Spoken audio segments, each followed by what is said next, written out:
Did you get that funny pic I sent you? LOL, that was hashtag goals laughing emoji. BT Dubs, are you ready for the speak out yet? IDK, nervous emoji. Hey, we chill. Snowflake emoji. We've got this. Wait, when does it start?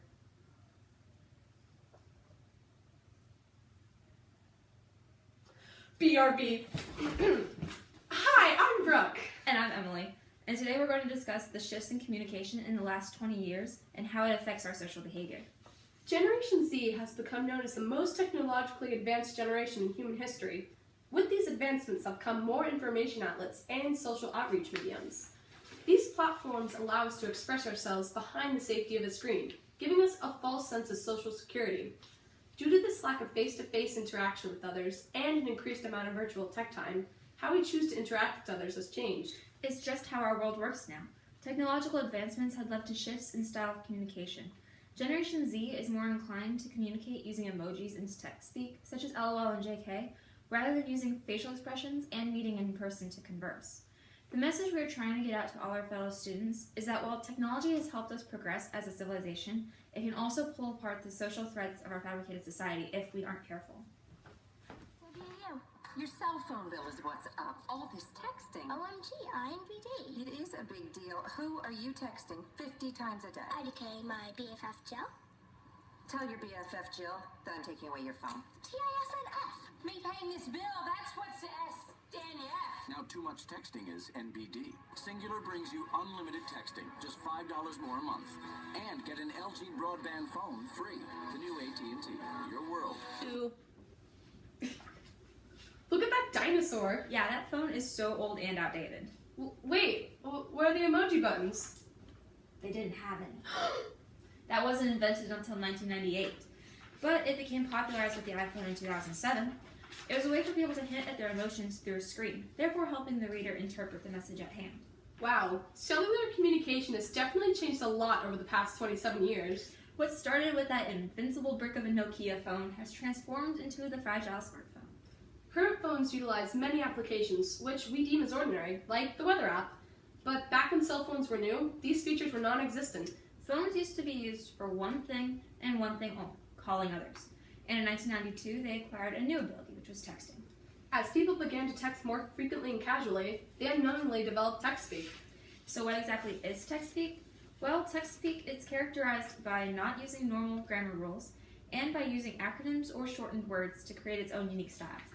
Basically what you're saying is that everyone has just gotten really lazy and or forgotten how to speak properly. And no, that's not what I'm trying to say. You see, around the mid-90s, phone companies began to offer a feature called SMS on their smartphones. SMS, known as Short Message Service, allowed the user to type and send a message to another cell phone. The only issue was that it had a character limit of 160 per message. Characters include everything from letters to punctuation, which is why TextSpeak came about. Okay, big deal. They could only send a certain amount per message. Why didn't they just send multiple texts and keep using actual grammar? Phone companies and minutes, that's why. Huh? Phone companies had data plans where a customer could purchase a certain number of minutes per month.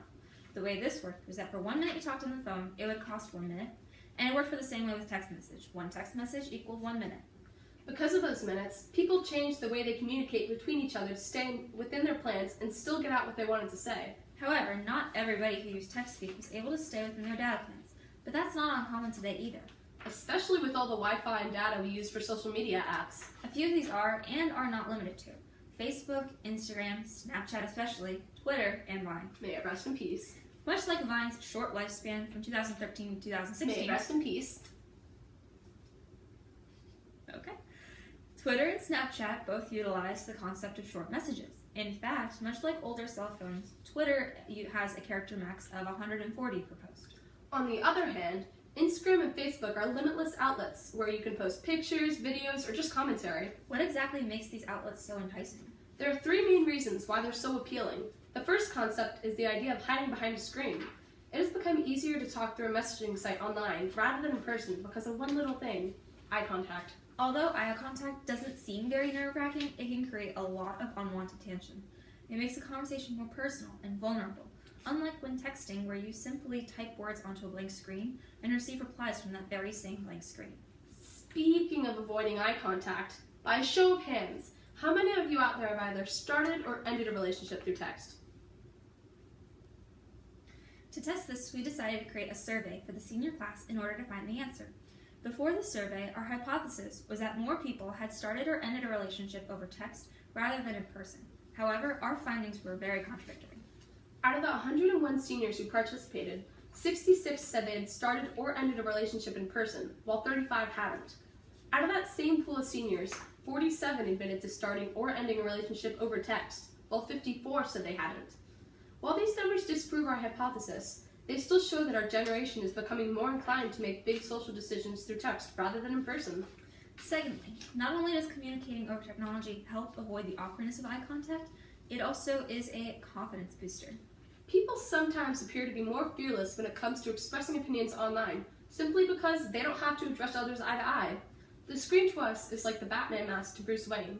It gives us a false sense of security. Through social media, people have the ability to express their thoughts over events in our society. For example, this past election.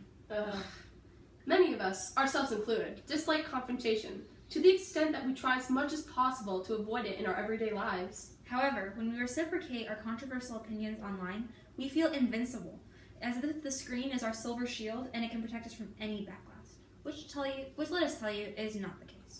Another misconception is the belief that the more friends or followers you have online, the more popular you are. For example, let's say that there are two Facebook profiles that you are looking at, Jane and Lily. Jane has 20 friends, while Lily has 200 friends. Which one would you be more inclined to friend on Facebook? Assuming that Lily and Jane have similar profiles, we would believe that Lily, having the higher number of friends, is more popular. There seems to be a disconnect in our minds about the number of friends we have online versus the number of friends we actually have in real life. It's just a number on a screen that can easily be altered. The third reason why social media is so appealing is that it gives us, the user, the ability to control our image and how others perceive ourselves.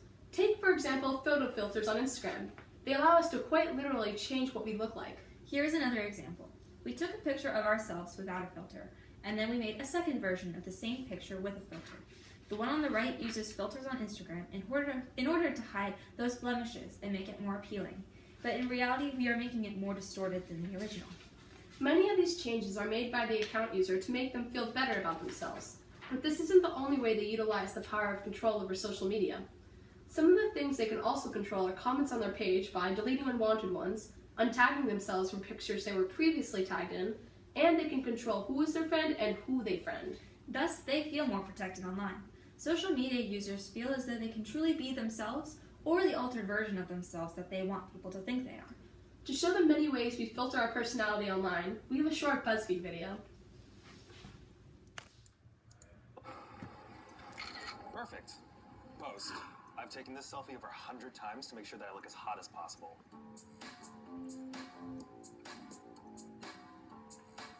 Aww, Ned and Ariel got engaged. Like, I hate this post. I wish you would stop posting photos of your happy, perfect life. North Korea's internet crashes. Okay, that's cool and all, but can someone like feed us or something? Says North Koreans. Tweet. It took me over an hour to get that joke under 140 characters. Just partying with my bros. Send. In reality, I only send you pictures when I'm partying, so I look like tons of fun. Now that we have gotten off of our high horse, understand that we are not trying to dissuade you from using social media. There are a lot of advantages to using social media, such as sharing pictures, opinions, and humor to a large group of audience. These applications allow us to communicate with relatives and friends all around the world, so in a way, they still hold us together. We're just trying to make sure you're aware of the change it's created. We both use social media, like Instagram and Facebook, on a daily basis to stay in touch with friends and for entertainment purposes.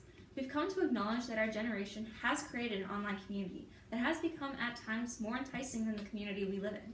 While learning about how phone technology has refined itself over the past 27 years, we've also acknowledged how it has changed our language. This has led to shifts in social behavior online and in person. This isn't necessarily a negative aspect, but it is one that we should all be informed about. We are not trying to act like preachers on the pulpit while cursing technology as though it is the devil.